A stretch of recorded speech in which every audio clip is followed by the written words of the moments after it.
Episode 196. Welcome back to Steele Nazz. Today is Tuesday, September 16th. We are through 2 weeks of the NFL season, and the boys are back. How are we doing, Mike Steele? Fantastic. Yeah. What a sports weekend. What a sports weekend. Fucking you, college football, baseball. The works. Boxing, NFL, everything. It had all of it. Yeah, Canelo lost. Huh? That's one. Before we get it, we got to announce the new sponsor.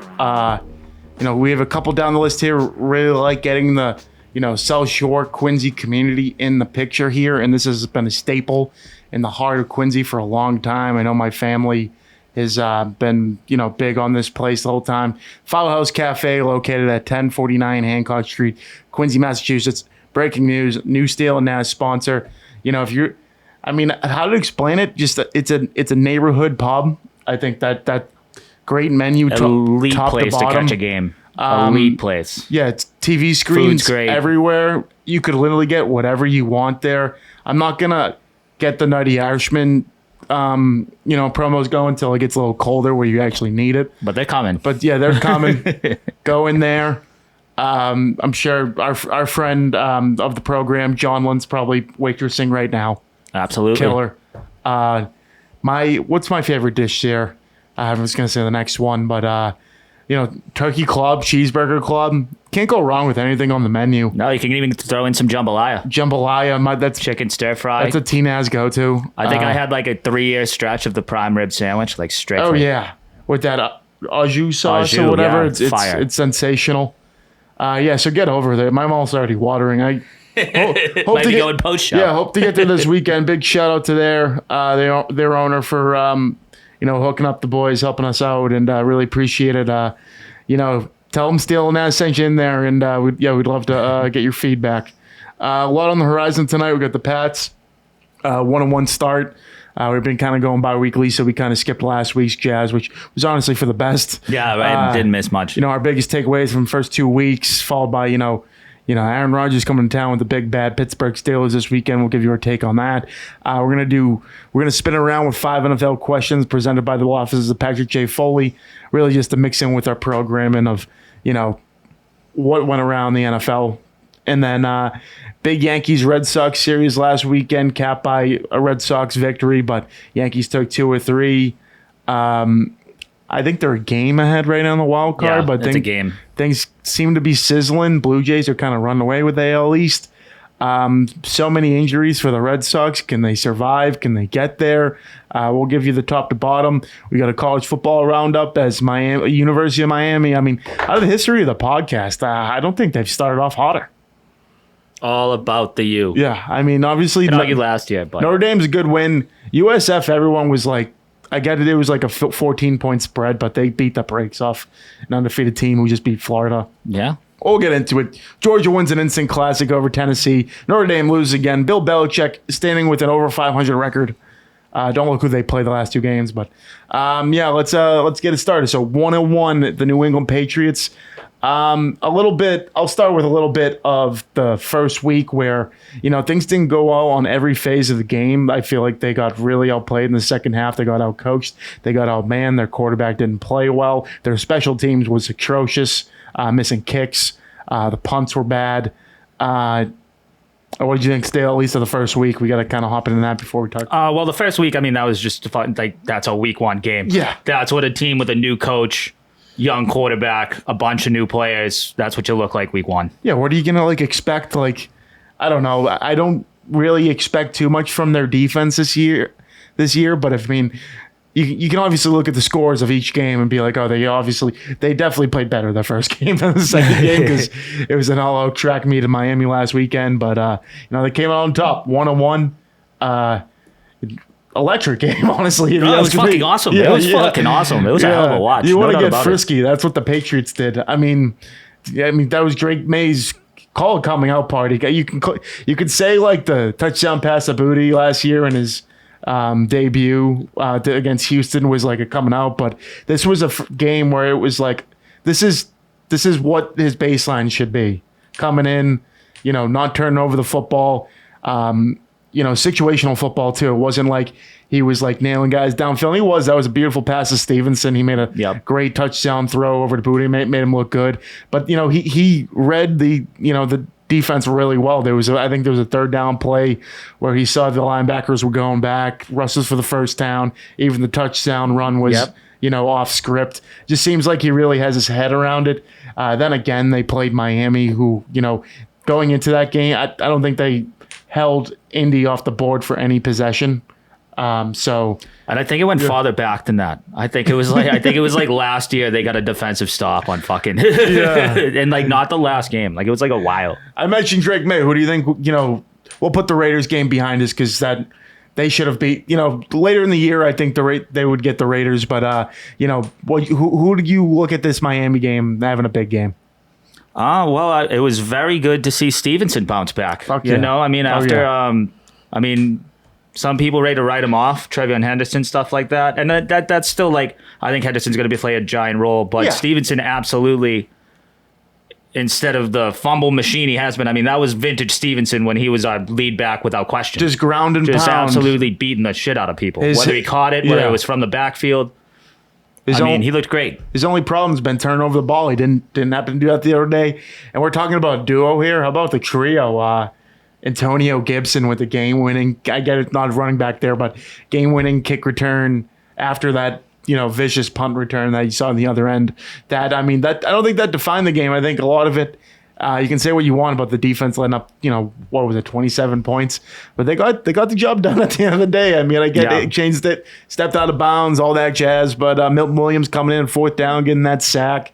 Martin Mapu, the possession before getting that big pick on fourth down. Yep. So 5 sacks as a team, I'm pretty sure. That's fucking good. That's good. It's great to see. I think their offensive line has been playing decently well the first 2 games. The rookies, Jared Wilson there, Will Campbell had a couple video clips. Nothing better than like a viral video clip of a offensive lineman pancaking. Yeah, just absolutely crushing somebody. Just getting the game through your offensive line. And I can't stand this because this is another point I want to bring up on the Patriots here. They're like, if you get the running game going, it will open up, Drake May and his, immaturity and say, I'm like, that's any team ever. Even, let's not compare Drake May to Tom Brady, but that's what the good Patriots teams did. They ran the ball well. So then when you play action pass, they weren't ready for it. Like, and you can go to then Randy Moss's 50 fucking yards touchdown. You can go all the league. Patrick Mahomes, the Bills. If the Bills didn't have, what's his name, James Cook, they wouldn't be the team they are right now. That's like why the concept of play action exists. Yeah, like you run the football RPOs. to open that up. Yeah. Hunter Henry, a lot of people contributing to this game. Let me bring up the box score real quick. I feel like he hit at least 8 different receivers. Mac Hollins had the touchdown. Diggs was a presence on third down. I think he's, playing 60, 70% of the snaps. Coming off an ACL, I think that's, big enough. And like I said to him, we haven't had a player in a long time where he's as much as a decoy as an actual player. He's going to draw, 2-3 people on him every play. That which leads guys open, like Keyshawn Boutte, who I think is going to have a big season. Demario Douglas, who only had a reception this past week, but as he gets, stronger, healthier, you throw him like 4 passes. You know what I mean? You keep him in the game. You keep him there. You keep him honest. Like he's not just a full decoy. Yeah. And that's what you got to do. And then, in a couple weeks, maybe we get fucking Bill stuff on Diggs. Yeah. That would be great. Like, who knows? It's like mid-season form. Yeah, exactly. But back on your point. That's fully healthy. The whole buzz of preseason coming in was Trevion Henderson is the guy. Let's not sleep on who's been the guy on this team. I get turnovers happened last year and wins and loss records, but this guy led the team in receiving last week. Oh, Stevenson had 5 catches, 88 yards. That's why I thought it was awesome because Stevenson deserved every bit of slander last year. He deserved everything that came his way. He just fumbles, all that he did. Oh yeah, don't write him off though. Even the year before that, we were at that Bengals game when it was their record. It came down to something, whatever it was, and he fumbled on the 1-yard line when they could have beat the. That was like Christmas Eve or something too. Christmas Day. That was something fucked. That was tough. It's a holiday ruiner. Yeah, on the other side, they didn't really do too much to stop Tagovailoa. Like I said, they came up big when they had to with the sack, with the interception. But that linebacking core, those safeties, Jalen Hawkins, I think has been the worst player on the field defensively. Robert Spillane, who got all this talk going into the season, and it's not just him. I think it's the whole linebacking core that I don't. Jack Gibbons is getting some time there. Ellis, Craig Woodson's actually had a couple good plays here and there, but that's where I see things not going their way in terms of being exploited. I think their defensive line is pretty good. They're doing well, yes. Once you get Gonzalez back, both sides of, at least the cornerback side, like cornerbacks, man coverage is going to be better. But it's looking like it's going to be track meets going forward. And if you play a good defense, it could be a tough game. Absolutely. Yeah. But I'm a little more okay with the Tua Waddle, Tyreek Hill, triangle torching you a little bit more than Geno Smith on a new team. Yeah. Like that, I Geno Smith getting 365 is you gotta insane. be fucking better. Yeah. And I kind of love Geno Smith too. I just his first start on a new team, he shouldn't light you up. Let's be adults about this. Yeah, new coach, new coaching scheme, and I know it's Pete Carroll, great coach, future Hall of Famer. Well, and not to mention too is thrown to two of the fastest guys in the league. Yeah, fastest guys in the league. And then they gotta go to special teams. Their punter was awful last week. Bryce Behringer comes back, averaging 68. He had had 2 punts all day. Means their offense was on the field driving pretty much every drive. 68 yards per punt. That's pretty damn good.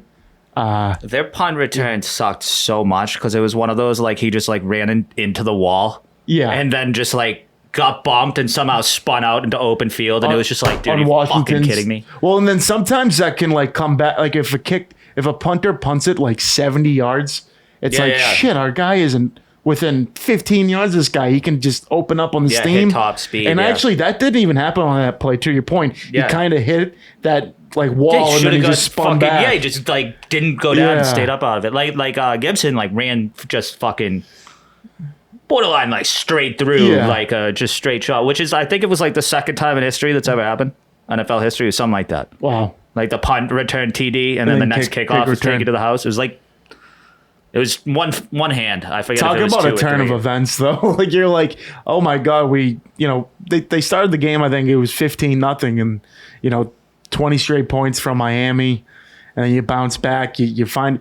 I talk about a lot of resiliency in this team. I feel. I mean, being coached by Mike Vrabel, I get that. That's one thing to just say. Oh, he's a big tough guy. But I think he does bring a true toughness to this team, and they're obviously going to play for him down the stretch. Him running, definitely not the same speed, but at the same point where Antonio Gibson was running on that. Yeah. Did you see that side by side? That was beautiful. What'd you think of the kicker Andy Borregales getting the game ball? Before that, just on that one topic, I would have fucking killed to have been in that stadium as a Patriots fan. How they would have reacted after that punt return. Oh, yeah. And then just taking it to the house on the kickoff. I would have been going crazy. No, there's no way I wouldn't have got beat up. And then no way. And then the next time after you go off on them, they're going to be pumped about that Asian touchdown that got called back and he's on 26. No, that was the perfect away game to fucking go to as a Pats fan. That would have been amazing. That's what they haven't won there in 6 years, and I get it. It was not an easy victory at any besides the first maybe quarter. Other than that, there was pretty much a dogfight. What defense is gonna suck the least? Yeah, That's what happened there. Literally, fucking A, dude.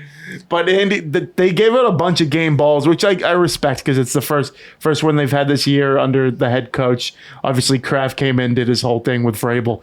But Andy Borregales, I'm not even going to practice to, get this guy's last name down because he's not going to be here that long. What'd you think of his kicking performance? Well, 2 for 2 of field goals. Yeah, we love that. But if I were head coach or GM, like if you miss back-to-back extra points, you would just not, I would have told you to clear out your locker. He wouldn't have got that opportunity. That's what I'm saying. No, exactly what I'm saying. He would have cleared out his locker after that second one. And me and you, like a bozos, if a half-decent NFL head coach, is probably not putting him out there. Yeah. And it's perfectly acceptable. Yeah. Oh, yeah, dude. I wouldn't have fucking... And you see who the player of the game was in the Falcons-Vikings Sunday Night Football? John Parker Romo, the kicker, who got beat out by this fucking guy. Would you look at Who that? didn't? But he didn't know anyone on the. I think there was a defensive player and Bijan Robinson out there, and he didn't even know the defensive player's last name. I'm first and last name. I was like, crazy. There to hit kicks, man. I don't need to know who that guy is, man. Yeah. Guy's not my long snapper. But there's like a new era of kickers that can kick the shit out of the ball 50, 60 yards, but can't hit a damn extra point. The guy Chad Ryland fucking a couple of years ago, he kind of had the same story. He could nail balls from 60 out. I think that fucking Dallas guy. Yeah. That guy's an absolute that weapon. guy's a different breed. That guy's an absolute monstrosity. Aubrey, different breed. But also, if I'm a kicker, fuck getting drafted by the Pats, I would love to go kick in a dome.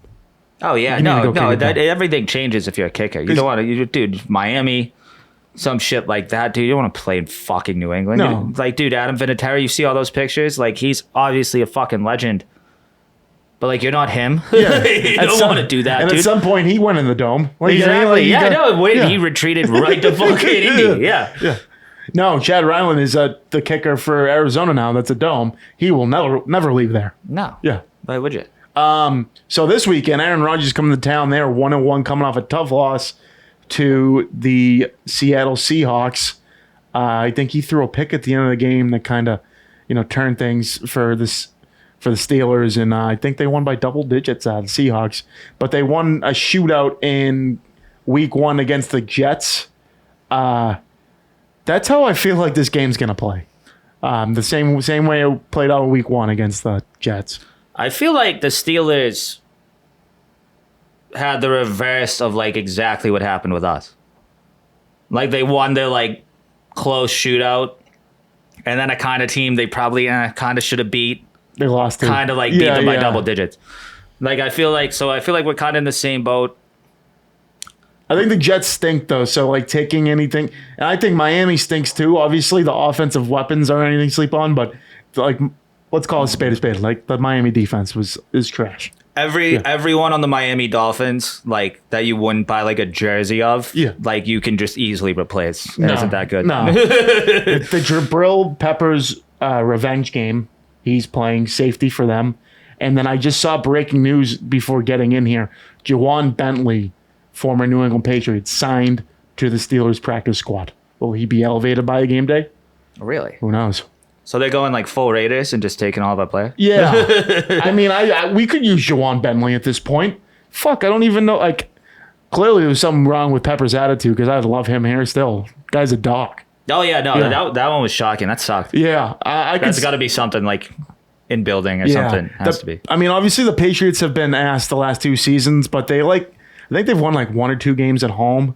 This is a game where, the Steelers are coming in looking for a get-right game. You've had so many opposing get-right games for other teams the past, 2, even call it post-Tom Brady era, that people are coming in here and being like, all right, we got the Pats this week. This is time to get back in the swinging of winning things. I'm not going to sit here and sugarcoat and say that the defense is going to stop Aaron Rodgers and Aaron Rodgers is going to have a field day on this, this linebacker safety core up the middle. DK Metcalf has had, days on the Patriots last year. He had like a 80-yard touchdown completely untouched. I could definitely see definitely shootout. I think both teams could get in the 30s. Because the Steelers defense hasn't been any convincing either, which is kind of a change in their DNA. They've been like more of a, we don't have a quarterback, but our defense has played really well. Yeah. They got rid of Minka Fitzpatrick. They have Jalen Ramsey on the corner now. But, it's going to be, if the Patriots are able to run the ball, they're going to be able to go tit for tat with the Steelers offense. I think the Steelers take it by 3 points, but I'm calling it like 34-31. It's going to be one of those. I like us in a close game. I like the score right around there, but I maybe flip that for me. Flip it. All right, 34-31. Yeah, I think their defense, if the Jets can score 32, why can't we score 34? Yeah, and this is like... you got to, obviously, offensive line, biggest tests. Watt's an absolute fucking monster, if not, literally the best in the NFL. So stopping him is going to be a problem. Staying away from him with Drake May, when you're scrambling and running around, you got to make sure you don't just blindly run into his side. Yeah, he's going to absolutely clean your clock. Yeah, for sure. Getting rid of the ball quick is huge. I just think a lot of it. This is going to be a run and gun game, especially when we're talking about not juggernauts, but two teams that have below average defenses. Can you run the ball and own the time of possession? Because I think that's going to be huge. If you can keep the Steelers' offense off the field for as long as you can, I think that's huge. And then you look at all these games. I mean, talk about the Raiders, Miami. I would say this is probably the best team they're playing so far. I would say so. At least. I mean, it's early. See with the Raiders. Yeah, I mean, if you want to dummy it down, at least this is definitely better. The most than prestige. Dolphins, though. Yeah, Aaron Rodgers coming in. Mike Tomlin at coach. Actually, J.J. Watt's doing this game. You're not getting I don't know, Christian Arcan, whoever the hell fucking F-list CBS. Yeah, you're getting some good guys this week. The Dolphins Patriots deserved. Yeah. No, fully deserving. But like oh yeah, by the way, did you watch the game, the broadcasts on CBS? They like couldn't get the instant replay down or like the lines out in the first quarter and a half. So at one point they had to dummy it down and it just looked like a high school like QATV broadcast. Really? It was that? Yeah, it was I was out, so I didn't really I was watching it, but like I didn't really like notice. Yeah, it was at least the first quarter and a half. It really. was like as bad as I've ever seen. And to your point, I was like, this is how it should be. Yeah, this game should be on QATV. Should have been. Would have been electric. Yeah. But as I look at the overview of the Patriots here, they have the Steelers this week and the Carolina. I'm fully like, I think best case you got to go 2-2, right? Like that, you got to win one of these next two. Yeah, I think that's playing with baby steps. I know they have a softer schedule, but there's a lot of games this year. Call them the Steelers because the Panthers have been very below average this year. So I'm not even gonna put them in frisky they're playing a lot of frisky teams this year. We could go either way. The fifth game is gonna be a big measuring stick with the Bills. But starting 2-2 would be big. 3-1 going into the Bills. I'm gonna say some ridiculous takes if that gets to where it needs to be. Oh yeah, I know. Every game's about it, especially because like at least on paper you would think like we're playing for a wild card spot. Yeah. So like everything, and who else is going to be playing for a wild card spot? The Steelers, because the Ravens are winning that division. Yeah. So it's like these games matter. It's early in the year, but like down the fucking road, this would be a huge win, most likely for either of these teams. And then before we hop in the 5 NFL questions, like you see all these, like Joe Burrow is out for basically the season now. That's another win without him in the situation. That's another game on your schedule that could easily be a win now. And then, I mean, going down the list, I think it's more NFC guys like Brock Purdy went down. J.J. McCarthy's hurt, but there's a lot of injuries so far to start the season, which kind of sucks. I'd like to see guys healthy early and often, especially Joe Burrow. Joe Burrow got fucked last year. Yeah, had an MVP year, but played on shitty. He just needs to get out. He needs to get out of Cincinnati. Yeah, there's something in the water there, man. It's just not going his way. They said they were comparing it today, him and Andrew Luck. So this is the Andrew Luck's last year. So it's year 9 of Joe Burrow. Andrew Luck, it was his last year. Andrew Luck sacked 169 times. Like that's why he quit, because he because fuck that, dude. Yeah. Joe Burrow sacked 200 times. Oh. Yikes. I hope he doesn't retire, because I think he's going to be a generational player. Oh yeah, absolutely. But I would love to see him on a different team. Oh yeah. I bring Jamar with you. Like of course. Yeah. Bring Jamar with you. Package deal. Even swap JJ McCarthy for him. Boom, Minnesota. I would wait. Justin Jefferson. That'd be sick. Yeah, that would be unreal. We'll hop into the 5 NFL question. Yeah, we gave our Pats predictions. I said lost by 3. You said win by 3. Yes. Yep, there we go. 5 questions presented by the law office of Patrick J. Foley. Fuck Cooper. If you that too. If you're looking for legal proper representation for first-time home buyers, and we were told even a couple weeks ago, even more. You get down to your second house, you get more kids in the house, you get more people there.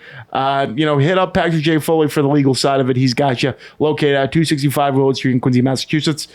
Question number 1. Are we happy for Mac Jones' win in his start against the New Orleans Saints? Beat Spencer Rattler, dude. Grow up. 3 touchdowns, 0 picks. I think he had 30-something completions. You know who else had 3 touchdowns and 0 picks? Yeah. Spencer Rattler. That game was a fucking Yeah, joke. it was a joke. Get out of my face. And I don't No. like his attitude at the end of his career with the Pats kind of gave me sour, but I am happy. I'm happy for anyone who goes through that type of noise, but to your point, congratulations, you beat a Little League team. Yeah, dude. Fuck Like I'm sure, like who were they playing this week? They're probably playing someone a lot better. They are playing the they're playing the Cardinals, who are 2-0. So that could be a game. It could be more of a game than this week. Unlike that Thursday night game that we're gonna have to put our bets in. Miami and the Bills there. Trap game of the century. Yeah, trap game of the century. All right, so that was question number 1. Question number 2: the most disappointing team out of the gate in the NFL.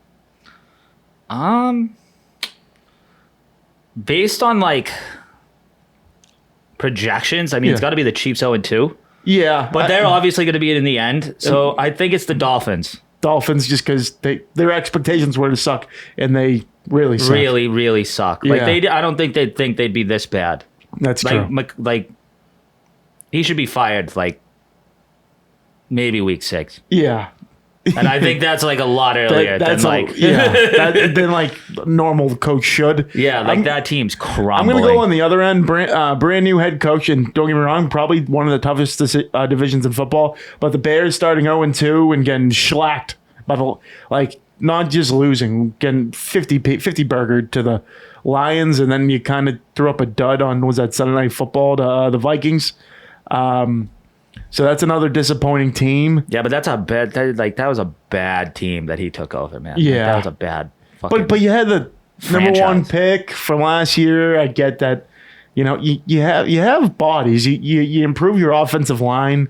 I don't know. I feel like especially Chicago, like that's a hub. Like you gotta try to be better than that. And also I can't imagine how electric Dan Campbell was going into that week. Like, remember your offensive coordinator? We're going to fuck that guy up. Yeah. Like they did. Like, dude, everyone on the Lions was there for blood against the Bears that game. Like, if they play again, it might go differently. But Dan Campbell was definitely like, we're going to kick the shit out of this guy. I keep looking at 0-2 teams, and like the Texans, they play 2 good teams. It's kind of tough to go down on them.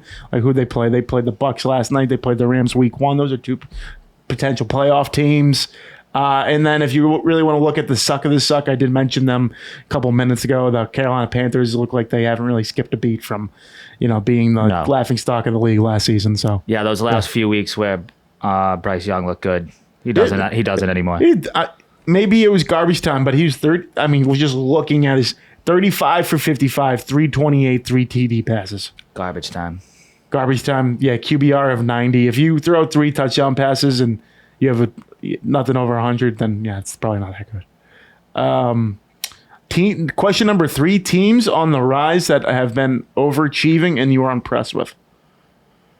I mean, the fucking Colts haven't been stopped yet. Yeah, dude. the Colts literally have not been stopped. Like the Indianapolis Colts with Dan Jones at quarterback is fucking unstoppable. But you know it's a gimmick. Like that whole, I don't know if you saw the end of the Broncos Colts, but the guy misses the 60-yarder, Spencer Schrader, and then they called a 15-yard penalty for either on Sportsline or they hit the kicker. I kind of forget which penalty it was. So then they got a 45-yarder, hit it. So like that luck isn't gonna happen. No, of course not. Yeah. Oh, dude. What are we? Yeah, dude. Like, believe me, the luck is going to run out for the Daniel Jones-led Danny Indiana Dimes Colts. at plus 10,000 going into the season, NFL MVP. Fuck. Just get ready to sweat. Get ready to sweat, people. 2 touchdown passes, no interceptions to start the season. Over 600 yards. No, and in the clips I've seen, I have not watched like a full one of their games, but he has looked like pretty good. Yeah, and a team that I'm ready to like get the grips that they are going to make a run this season is the Los Angeles Chargers. I'm fully on board of, they played the Chiefs in Brazil last week and put a fucking hurt on them. Justin Herbert looks like a guy, I know, two games in, don't get me wrong, but a guy who's trying to play mistake-free football in terms of not turning the ball over. Yeah. I love this guy, Marion Hampton, they got from North Carolina. I think he's a great running back.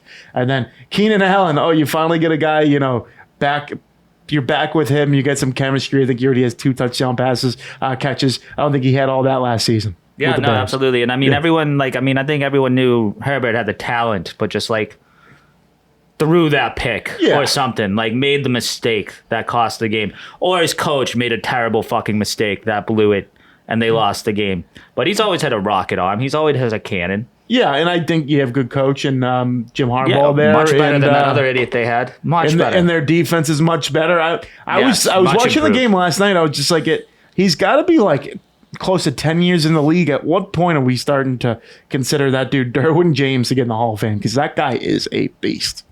Derwin. Yeah, shitty first name. Florida State. Hate him. Nah, he's a dog. No respect. Though.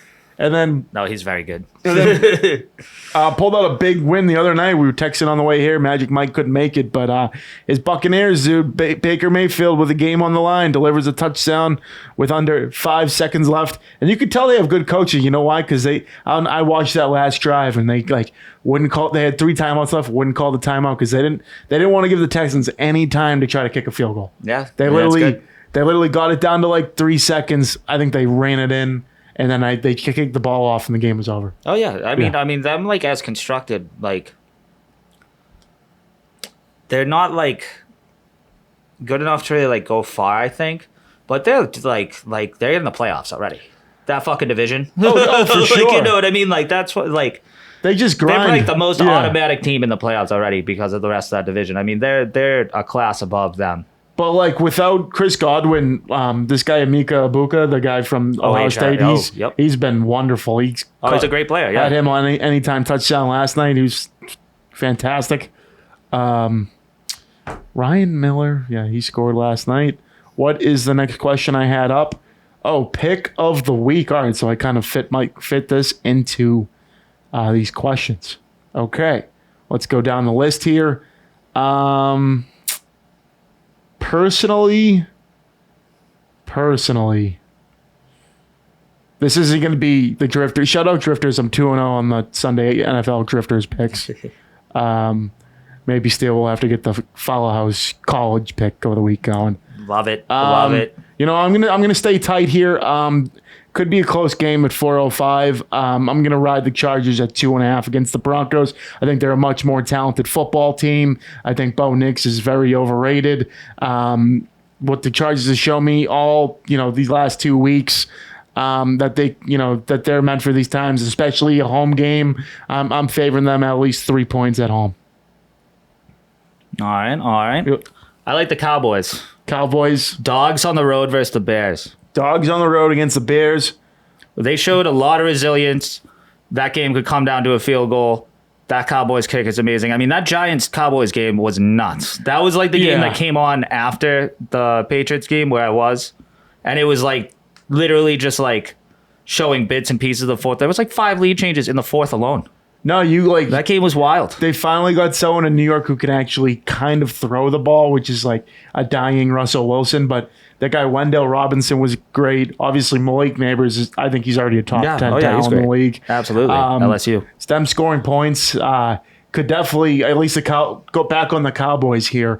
Their offense too, Pickens and CeeDee Lamb. And I don't think the Bears have anything. Yeah, this is a huge game for the Bears. Bears need a win. No, they need to win, but I don't know if they get it. Yeah, I like Cowboys on the road taking it. I mean, a lot more experience. We'll see how this Schottenheimer guy goes. They were kind of partying after almost lost to the Giants. Would have been pretty rough. Oh, yeah, no, I feel you, but that's also that's the type of game you do celebrate a little after it. I know it's fucking first one of the season. You haven't won in a while. It's been 8-9 months. I get it. What is the projected quarterback matchup for Bengals Vikings right now? Right now we have Bengals quarterback, former Washington Husky Jake Browning. Is going to take on former almost NFL MVP Carson Wentz. Oh, that's must-watch TV. That's fucking amazing. Okay, bonus pick. Minnesota's favored by 3.5. I'm taking Jake Browning all day. I don't think there's a world that we live in. I'm not going to go to milk bets because I'm just done with the milk. It's not going to happen. But there's not a world we live in. I don't think Carson Wentz will ever win a game again. I'd be shocked. Well, I don't think so either. But having Justin Jefferson on your side is your best shot, man. Yeah. And that's fair. I think Jordan Anderson still has a game or two left of his suspension. But we'll Jones in the backfield. I mean, that's going to be his best shot to win a game. It's in Minnesota. He was so. I get it was weak. And you're playing a backup quarterback. Like, this is his best shot to win that game. But I don't think he does. I get it was week 18 or whatever it was last year, the last game of the season, and you were playing the Broncos ones. But he looked like he didn't even deserve to like have an NFL uniform last year. Oh yeah, no. That one game he played for the Chiefs. Yeah, and you know what they have? They said today they have Romo and Nance on that game. Oh. So like they can't pivot now, I guess. Oh really? Yeah. And they did say the best matchup for CBS at 1:00 is the Patriots. Yeah. No. We're getting JJ Watt and Ian Eagle, whatever the hell his first name is. Good stuff. Sunday Night Football. We have this is the question number 5 of the NFL questions presented by the law offices of Patrick J. Foley. And actually last of the football segment, we have the Chiefs, the winless Chiefs, on the road at MetLife Stadium, taking on the 0-2 Giants. Giants showed a lot of promise offensively last week. Chiefs favored by 5.5 points. What do you got? Chiefs. Yeah. Just sound like come on now. It's got to be, right? It has to be. Cover a spread. Don't just win a game. Win convincingly. And the Chiefs, you know what? The Chiefs have played 2 decently close games. Obviously, 2 great opponents, but their defense doesn't look bad. And their defense has been kind of their DNA the past couple seasons, even like going to the Super Bowl the last 2 years. They got there because of their defense and then last minute plays by their star quarterback and, that jazz. No, yeah, the Chiefs are going to be there like the end of the year and stuff. They're clearly not the dominant fucking thing that they have been right now anyway, at the very least. But we can still beat the Giants. Yeah, man. They're still going to come. They might not win They might not win the division. They're definitely not. I don't think they're going to get home field advantage. We'll see. We're 2 games in. They could win. They could win out. Who knows? But they are I think they're sitting at 9 straight division wins and 10, 11 straight playoff appearances, and they're only a couple away from the Pats dynasty. So it could end this year.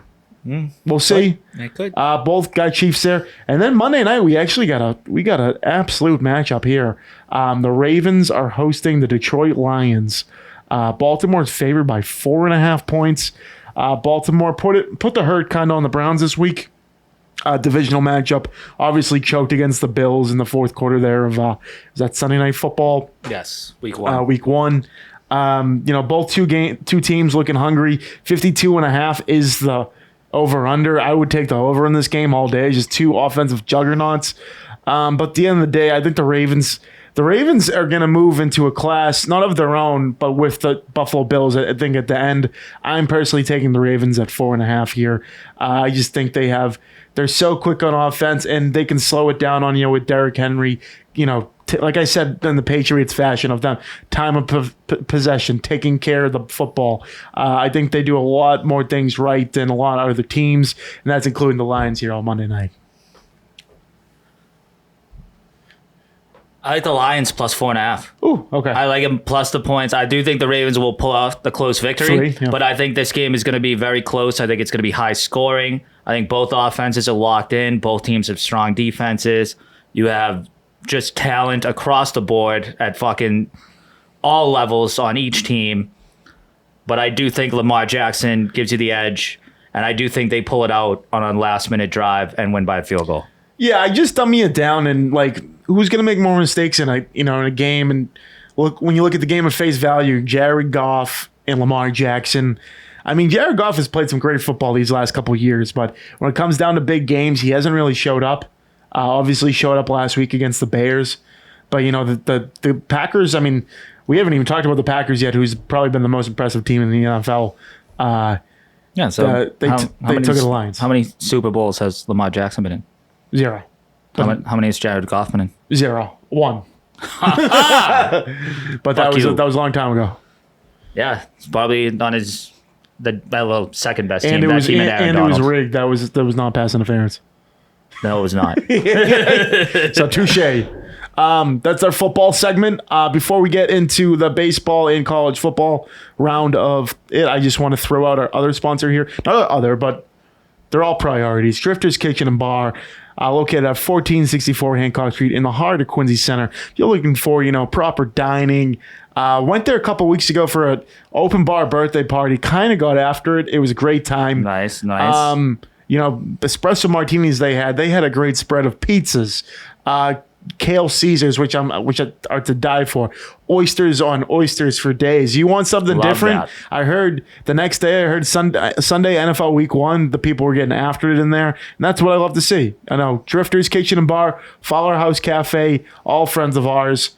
Get in there. Yeah, Support your local businesses. Get it done. Now we're hopping into baseball here. Yankees took 2 of 3 from the Red Sox. Crochet gets the job done in a busy first inning on Sunday night there with their lineup finally coming to play. From a Yankees perspective, since we talk about the Red Sox here a lot, what did you get out of that? The first 2 games were great. Yeah. It was great base running. It was hitting. It wasn't just Aaron Judge or Giancarlo Stanton hitting him to the moon. It was good, fundamental baseball. The pitching was great. Not many mistakes. And that's what you want. And Judge, he did his thing. Yeah. So that's par for the course. But as long as the pitching does good, beat the Red Sox 2 out of 3 at Fenway, and you lose the Crochet game, that's exactly what you go and try to do. That's what you want as a Yankees fan. On the Red Sox side, this team's gutted by injuries. That the last 4 guys in the lineup every night from here on out until the end of the regular season, you're going to see some AAA guys, whether it's Nady, Nick Sogard, even Connor Wong throwing that. It's getting ugly. Willie Abreu seems like he's not coming back to the lineup any sooner, even though he's supposed to be back this weekend. I call bullshit. Roman Anthony keeps getting pushed back. Without those 2 guys, you really have a lot of emptiness in your lineup. They're shortening their starting rotation now to basically 4 guys. They had I'm getting negative here. So our guy Conley early, his second start tonight, went 5 1/3, let up 5 hits, 1 run, 7 Ks. Guy who should look forward to if you need a 4th starter. Come the postseason, maybe he's your guy. Peyton Tolley probably going to be in the bullpen. But bottom line, this team's injured. They don't have enough. What it takes for 1 through 9 to get it done. If you see a race, you see a marathon. They are struggling to gain 162 health wise, and it's showing in the standings there. I mean, like I said, the Blue Jays have kind of found themselves in a territory where they're most likely going to win the division. Why'd they have to get hot? Yeah, they've won 5 in a row at least. Yeah, what the fuck? We are only right now 3.5 games above the Guardians, which that was at least a 6-game gap maybe 10 days ago. So that's something to look out for. And then you have a pretty tough schedule coming up. You have the A's, who you're losing to right now in the 7th inning. We're recording on a Tuesday night, and then you hit the Rays, always give you a tough time, and then finish the season. You got Toronto, and then you got Detroit.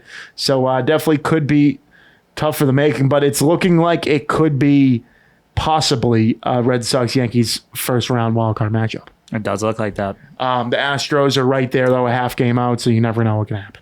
They honestly the 2 deserved that fucking game. Yeah.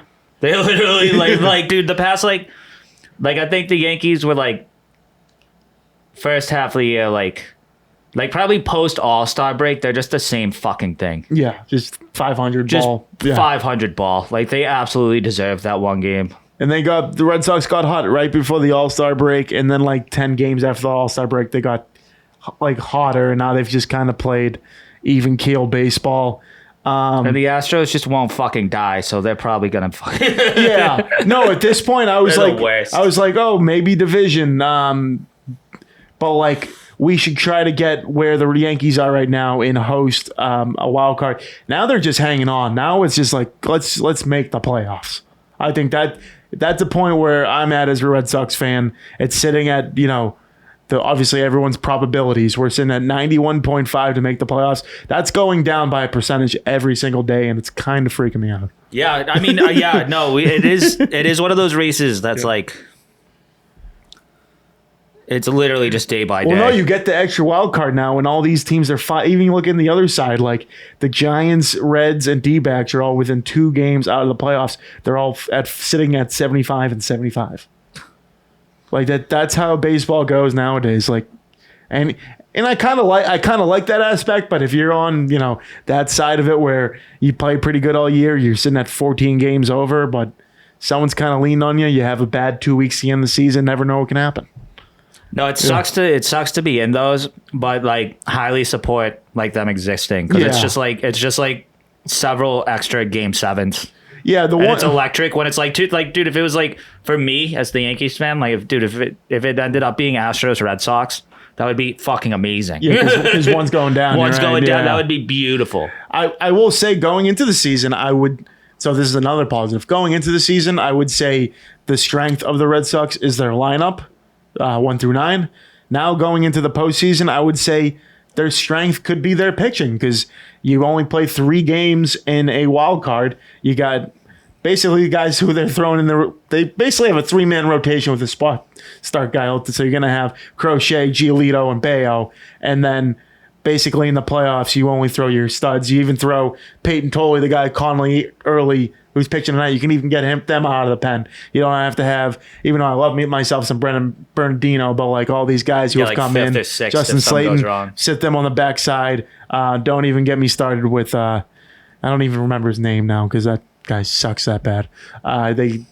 Jordan Hicks? Yeah, he got on the injury list because he sucks. It's not because he's hurt, it's because he sucks. It is funny when you like straight up know that. Yeah, it's really bad. Every team does it. It's really bad. And like everyone's saying too, like Craig Bressel's getting the last laugh, but wouldn't it be something? Wouldn't it be something right now if we had Roman Anthony and Rafael Devers in the same lineup? Because who's on the team right now that you got in that trade? Who's on the team right now you got in that trade? No one. Literally no one. Kyle Harrison's like the ace for the fucking Woo Sox right now. Jordan Hicks we just talked about. He's so bad we're saying he's hurt. And who knows there's another guy. I don't even remember who that fucking guy was. Was it him or was it Hicks? One of them, they just like straight up didn't have a picture on ESPN. Or it might have been Nesson. One of them, they had like the picture of the trade and it was just like blank face. Might have been Kyle Harris just because he was a prospect. Yeah, it could have been. Which makes more sense. But like, you mean like, what would have happened if Devers stayed? Because everyone says that the Red Sox immediately got better when he left. Like they started playing better. You know why they got better? Because as soon as you traded your best lefty bat, you call up your best lefty bat from AAA, Roman Anthony, and then you start playing well. So what happened if you actually had both them in the lineup? This is where I'm getting, you can play the shoulda, coulda, wouldas, but like you're going to go back to that trade. I even go back to it now, but you can go back to that trade in a year. How fucking dumb was that? I don't like Rafael Devers at all. I think he's a giant piece of shit. Don't get me wrong, but he's a hell of a hitter. And sometimes that he is. Sometimes you can take the piece of shit for what it's worth, as long as he's hitting you 30 bombs. And I think he would have gotten friendlier with the team. And I had no problems having A-Rod. Yeah, that's what I'm saying. Not care. You think Giants fans gave a fuck about Barry Bonds? Like they're like, no, he literally has 73 home runs. Dude, batted like 388, dude. Like, what a fucking and joke. Leading the league in walks. Yeah, I went to Yale. I pitched on the Red Sox. I was the last pitcher on the fucking Red Sox World Series team. What a piece of shit Craig Breslow is. I'm not going to go off on Alex Cora tonight. I think now he's like, all season we were like, okay, like he should be fired. And then they got better. Now they're at a point where so many people are hurt, you can't even go in the manager now, and it kind of sucks. Yeah, I mean, if they like really catapult and don't make the playoffs, I still think they're in. I think they're going to make the playoffs. I think they're going to be. My hot take right now is that they're going to go below the Astros and they're going to end up playing Seattle, which I would probably not rather. I honestly want the Yankees. I'd like just give me that first round.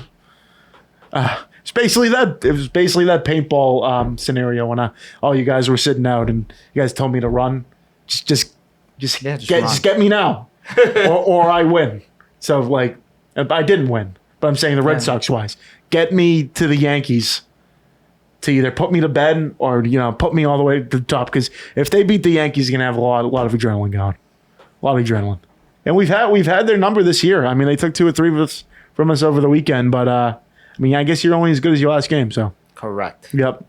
Currently, right now, the Red Sox are losing 2-1 The Yankees are up 5-1, I believe. against the A's too. What the fuck? Well, they can't score runs. They got 1 run. Can't figure it out. All right, the last segment of the of the episode, I guess. College football roundup. Miami beats the brakes off USF to claim state. They will now play the Florida Gators next week. Do you think they'll still have the state after this weekend? Absolutely. Yeah. Florida's 1-2. They lost to South Florida 18-16, and the U just beat the fucking brakes off of South Florida. There was a weather delay. I heard halfway about that. through the I heard game about that. for like an hour. Yeah. So like after that, like it was already pretty much over. Like it wasn't like that really like affected like too much, like score wise. Like what was done. But they looked great. They look great in all facets. The offense absolutely clicks. The defense smothers you. Wow, you hear this? For anyone who know retro guys, Martin Gramatica, former Christ. Bucks kicker, his son Nico Gramatica kicking for USF. Wow, Just caught that. nice. Good catch. And then what's it? So Carson Beck's still throwing picks. He had 2 picks on the night. 2 picks, but that's fine when you're getting touchdowns. Yeah, we got a dub. Yeah, 23 for 28. It's 49-12, dude. Yeah. Get in line. Oh, so you got the ABC game. You got like the game this week. Yeah, probably next week too. Probably college game day next Oh, week. Florida's not even ranked. No, it lost to LSU last week as well. So it's a 7.5 point spread right now. Lakeway, okay, I know him.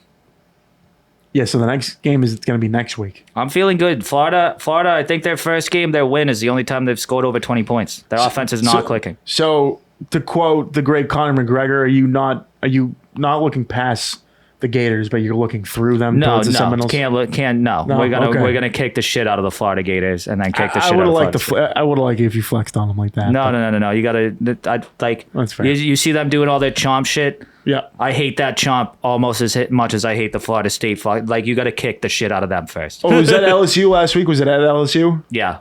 Oh, so I missed it. That they usually hang like gators from trees.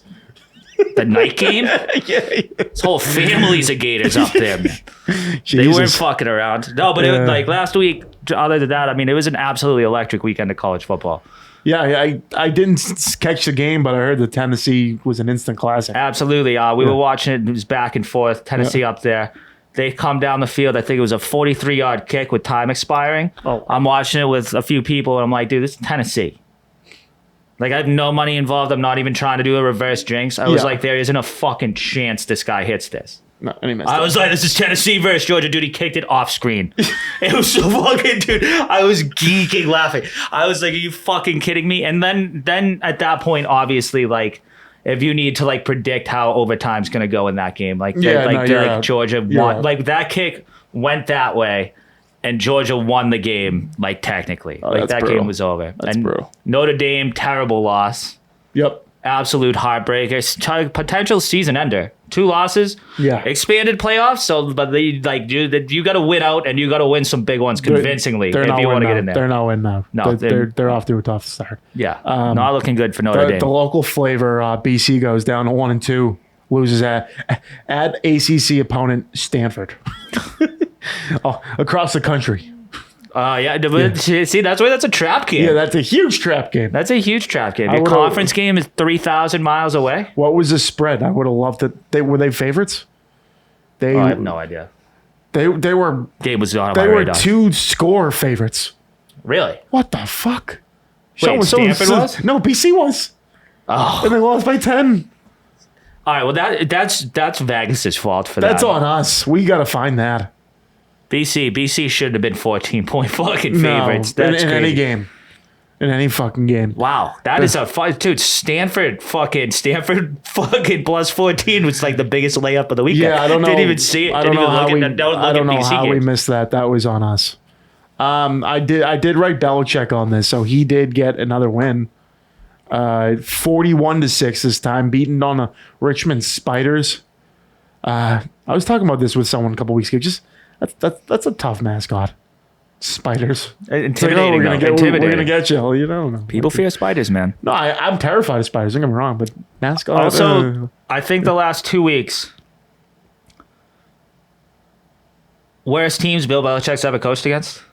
That's not even disrespect to them, like just like D2 schools. Because he's an NFL guy, so it's like by miles. By miles. By like he could have brought like those guys should have been on he could have brought over some kids from Foxborough High School. They would have got the job done. Oh yeah. It's crazy. What's the rankings looking? Who's number one right now? Ohio State, OHIO. Penn State, LSU, Miami sitting at 4. At least on the AP poll. I know it's all different. And then Florida State's right there at 7. Castellanos. I don't like Castellanos. I don't like him. You troll Nick Saban, you do get a little credit from me, even though like he's on Florida State. No, he was a complete head case on BC last year. Left mid-season because he got demoted at BC. And now he's on. Now BC lost his 14-point favorites to Stanford, and he's fucking number 7 in the country. Dude. He's laughing to the he's bank. He's winning, yeah. to the bank. He must. Oh. Anyone else? Oh, Texas is 2-1, ranked 8th. Bama's in at 14. Yeah, they went down pretty far. Yeah. They had a. But of course, see, the thing with the SEC is you have the schedule to bounce back from that. Make it up. Like you wait, like now. Obviously, that's hard to do. Yeah. But like you have the games you need to like get there. Yeah. I'm thinking other teams. I saw Oklahoma play Michigan a couple of weeks ago. They beat the brakes off Michigan. Like if you're one of those teams that are like, those years when like Utah's ranked like 6 or something. Yeah. Like if they blow an early game, like it's over. That's you why got nothing to make it up with. Being a college football player back in like when only 2 teams made like the championship. That was out of it. Like, oh, peak crazy. hatred. Yeah. Oh my God. Crazy. That's why college football rivalries are so intense because it was like, dude, final game of the season, Michigan 1, Ohio State 2.